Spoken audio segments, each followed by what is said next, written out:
Selamat datang di podcast kami Pelajar Pau. Udah ini, tutup. Oke. Pelajar Pau. Oke, di sini saya akan memberi kalian berempat beberapa pertanyaan tentang perubahan sosial. Yang pertama, menurut kalian berempat nih, perubahan sosial apa yang pernah kalian alami dalam hidup kalian? Kalau menurut saya tuh ya, saat pandemi COVID-19 itu paling mengefek kepada hidup saya. Saat itu kan kita gak boleh keluar gitu ya. Terus habis itu di luar juga sepi, gak ada yang bisa keluar gitu kan. Kalau menurut kalian gimana nih? ya gimana?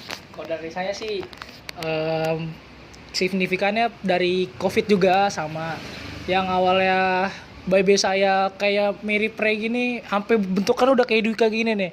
Dulu tuh di rumah tuh kerjaannya bangun, tidur, sekolah, makan. Bangun, tidur, sekolah, makan. Udah akhirnya baby saya sampai begini, wah udah kayak bayi Mac lah. Terus akhirnya saya sadar pas sudah mau masuk SMA, masuk tatap muka, berubah lah sedikit sering nolaraga, atur pola makan. Nah, dan akhirnya alhamdulillah sekarang baby saya udah lumayan udah nggak terlalu gembrot lagi lah gitu. Kira-kira gimana dari kalian berdua nih? Belum ngomong nih. Udah. Menurut saya sih ya begitu, dari pandemi COVID-19 kan di rumah terus nih. Bener sih kata Abel, kita sering kebanyakan tidur, makan, terus main lagi, tidur lagi, makan lagi gitu. Jadi kurang bersignifikan terhadap saya. Jadi badan terjadi gebrot atau gendut. Ya pokoknya dari saya begitulah kurang lebihnya. Ini mau lanjut Re dulu kayaknya nih. Ya, perubahan sosial yang saya alami selama COVID itu banyak banget, terutama dalam bersosialisasi karena selama 2 tahun itu nggak keluar rumah, jadi nggak terlalu banyak Ya betul. punya teman. Jadi lupa bersosialisasi. Di rumah Sama- cuma HP temen aja. HP cuma jadi temen doang kan, Re? Iya. Di Saya rumah mau nambahin. berteman sama HP mulu, main bangun tidur liat HP, bangun tidur liat HP. Ya. Apa? Udah kayak wibu, nggak pernah nginjak rumput. Betul. Saya mau nambahin mungkin ya. Jadi itu kan COVID ya tadi. Saya juga mau nambahin dari pengalaman pribadi saya. Saat itu kan saya habis COVID itu bersekolah di Bogor ya. Terus habis itu baru pindah ke Jakarta. Dan lingkungannya itu sangat berbeda ya buat saya. Di Jakarta tuh panas banget ya. Terus habis itu juga di sini tuh lebih bermacam-macam lah orangnya gitu ya dibanding di Bogor gitu. Di Bogor kan adem gitu ya. Emang orang-orang Ya Bogor menurut saya gimana, gitu Jo? sih. Ya orang Bogor ya pokoknya gak ada lah makhluk-makhluk di Jakarta ini di Bogor gitulah. Ya gitulah. Terlalu itu. Lanjut next question. Next question. Oke. Terima kasih udah menjawab pertanyaan pertama. Lanjut ya ke pertanyaan kedua. Pertanyaan kedua, bagaimana teknologi khususnya media sosial mengubah cara kalian berkomunikasi dan berinteraksi? Apakah perubahannya lebih banyak positif atau negatif? Oke, saya berikan kesepuhnya ya. Menurut saya ada sisi positif dan negatifnya sih. Tapi dari pengalaman pribadi saya lebih banyak ke negatifnya ya. Soalnya dari awal-awal saya nggak kenal internet ini, saya bener-bener cuma orang yang polos, nggak tahu apa-apa. Semenjak kenal internet, wah udah tahu macam-macam konten, entah rasis, atau orang yang nggak bisa beretika di sosial medianya, ketika yang nggak bisa dijaga. Dan menurut saya kalau untuk sosial media ini lebih baik dipegang untuk anak-anak daripada dipegang sama orang yang lebih dewasa lah ya. Yang udah punya KTP gitu. Menurut saya lebih baik begitu. Dan juga ada sisi positifnya juga untuk komunikasi ya. Kita sekarang zaman udah modern lah. Masa kita mah sekarang komunikasi menggunakan telepon kabel, telepon koin kan udah nggak bisa kan. Sekarang kan otomatis, jadi kita mau bagaimanapun harus menggunakan handphone untuk bisa komunikasi lewat WA, dan tinggal chattingan, terus kalau kangen tinggal video call, tinggal telepon. Cuman dari kelebihannya itu ada satu hal yang harus dijaga, itu adalah pengawasan. Nah, menurut saya sih itu aja sih. Coba dari Kenzo ada. Saya cukup setuju ya. Ya meskipun teknologi itu banyak dampak buruknya, tapi kita juga tetap harus beradaptasi dengan zaman. Saat ini kan pekerjaan dan lain-lain sudah banyak yang menggunakan teknologi ya. Kalau kita tidak menggunakan teknologi, justru kita akan tertinggal. Yep, Ya. betul sekali. Oke, pertanyaan berikutnya. Oke, sudah terjawab pertanyaan kedua. Lanjut ya ke pertanyaan ketiga. Pertanyaan ketiga itu, jika kalian bisa memprediksi satu perubahan sosial besar yang akan terjadi dalam 10 tahun ke depan, perubahan apa itu dan mengapa? Buat saya pribadi ya, saya sedikit takut akan masa depan yang akan terjadi mungkin ya. Kayak sekarang negara-negara adidaya sedang berkumpul gitu ya. Terus habis itu mungkin akan terjadi perang ya di sekitar 10 tahun ke depan mungkin. Saya takut negara kita akan mungkin terbawa dalam perang itu ya. Ada pendapat lain kah? Jadi ada perang sekutu kan. Ya. Dalam 10 tahun ke depan.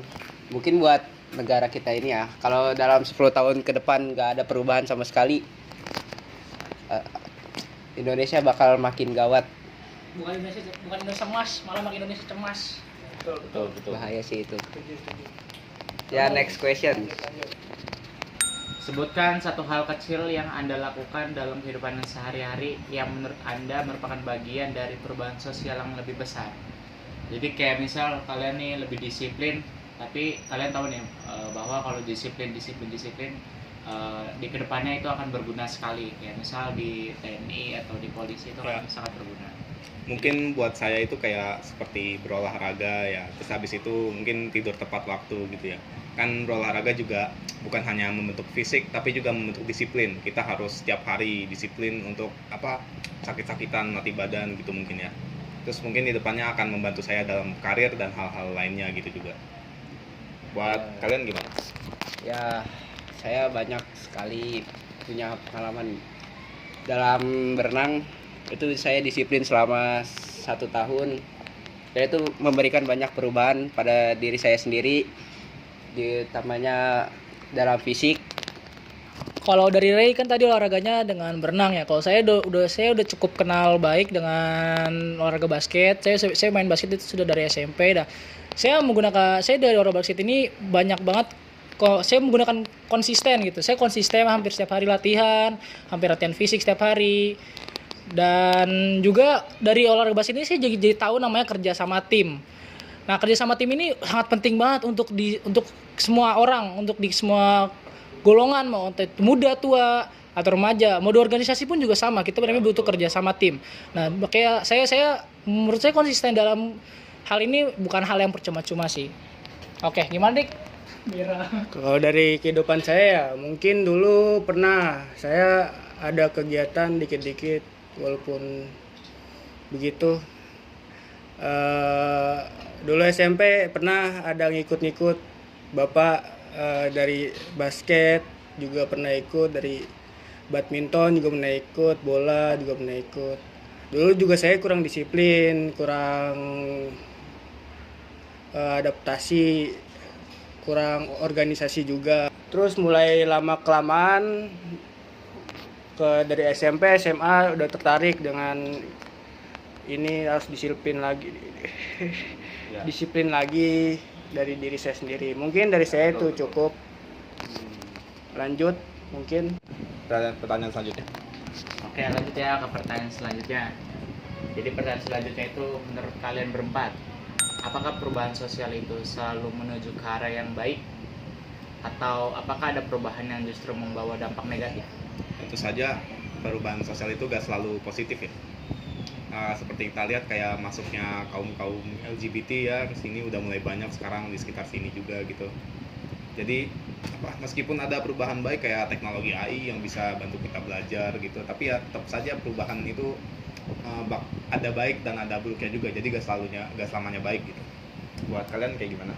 Ya, perubahan sosial nggak selalu positif, itu benar. Karena dengan penyebaran informasi yang sangat cepat ini, penyebaran hoax jadi makin merajalela. Iya, banyak juga. Banyak banget penggiringan opini. Apalagi zaman Sama- sekarang kan, di zaman demo ini makin banyak lagi provokator yang bertebaran. Ya, waktu itu contoh tuh dari maksud itu perubahan sosial yang menurut saya buruk. Dika, Apakah ada pendapat? Oke, ada. pertanyaan selanjutnya. Pertanyaan selanjutnya. Oke. Pertanyaan selanjutnya, dalam konteks globalisasi, bagaimana budaya populer dari Eropa dapat memicu perubahan sosial di Indonesia? Jadi seperti kita lihat ya, globalisasi itu kan kayak ngenalin kita ke budaya-budaya lain juga gitu, terus ngenalin budaya kita ke budaya lain juga. Tapi kan kadang budaya kita tuh serasa tergantikan gitu ya, makanya kita tuh sebagai generasi muda harus melestarikan budaya kita gitu. Tapi ya saya punya opini panas gitu ya, maksudnya kayak kan kita di sekolah diajari ya, kayak kita harus mainin kayak misal budaya kita tuh angklung alat musiknya gitu, kita harus mainin terus supaya gak hilang gitu ya. Tapi kita contoh dari misal kayak negara kayak Jepang misal ya, mereka tuh bikin kayak media kayak film, terus habis itu anime, manga gitu-gitu, terus mereka nampilin budaya mereka dari situ, dan hasilnya tuh ya budaya mereka kan sekarang dikenal di mana-mana, gak harus yang kayak mereka mainin terus gitu. Kayak gitulah buat opini panas saya ya. Kalian menurut kalian gimana nih? Udah sih cukup, udah cukup. Betul sih, Kak. Opini saya semua sudah ada di Anda. Berarti pertanyaan selanjutnya. Next question. Sudah habis. Oke, terima kasih ya sudah mendengarkan podcast Makasih kami. ya semuanya udah semuanya. dengerin Ya. podcast kami berempat. Podcast Paok, Guys, mau. Paok, terima kasih ya. Terima kasih. Dadah. Yang penting belum dibikin. Males. Nggak boleh.